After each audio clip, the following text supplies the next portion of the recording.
Energy Week Central Asia and Mongolia began in Astana. The conference will run for 2 days, gathering government officials and key executives of energy sector. The participants will focus on regulatory framework to enable green shift, financing green energy, as well as solar, wind, and green hydrogen development goals. If a decade ago we were taking the first steps, today we have 2.5 gigawatts of capacity in the energy system and the same amount of capacity is under construction. Large contracts are being signed. I think that within the next decade, the energy mix will undergo a radical transformation. Specifically, coal-fired generation will significantly decrease, while new gas-fired generation facilities will emerge. Renewable energy, it is growing, but there are certain barriers which I mentioned today. It is the integration into the existing energy system. Historically, in Kazakhstan, since the Soviet period, the coal-fired generation has been around 70%, if not more.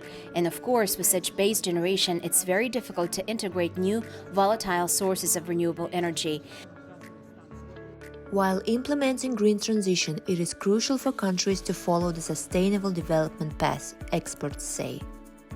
There's a lot of hydropower potential in Central Asia and in Kazakhstan in particular, but as we know, we have to build projects with minimum impact on environment and local communities.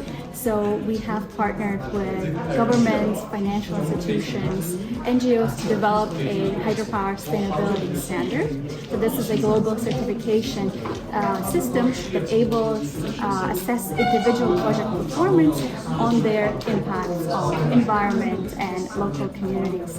So we would greatly recommend for any country that is developing hydropower potential to assess its sustainability implications. With any big infrastructure development, particularly when it comes to hydropower, as we all know, it involves modifying the river systems, it involves fragmenting the river across several points, so there's a lot of impact on biodiversity, on water quality, impact on local communities, in some cases resettlement.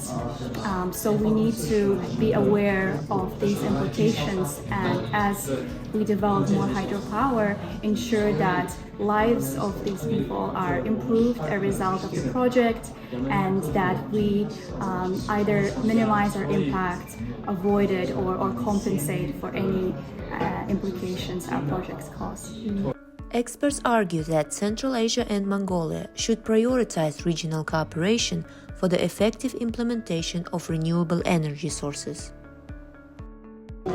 Historically, we have been part of a unified Central Asian energy network since the Soviet era. This interconnectedness can facilitate the seamless integration of renewable energy into the system and promote the development of Uzbekistan's power industry based on renewable sources in Kazakhstan. An important aspect of renewable energy development is when consumers become generators. In other words, every household or small to medium-sized business could generate its own electricity using renewable energy sources.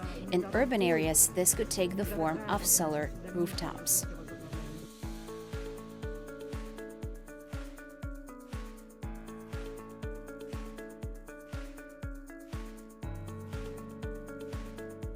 Central Asia's transformation into a clean energy hub depends on multifaceted factors, but it is not unreachable. Thank you for joining us. Stay tuned for more news from the Astana Times.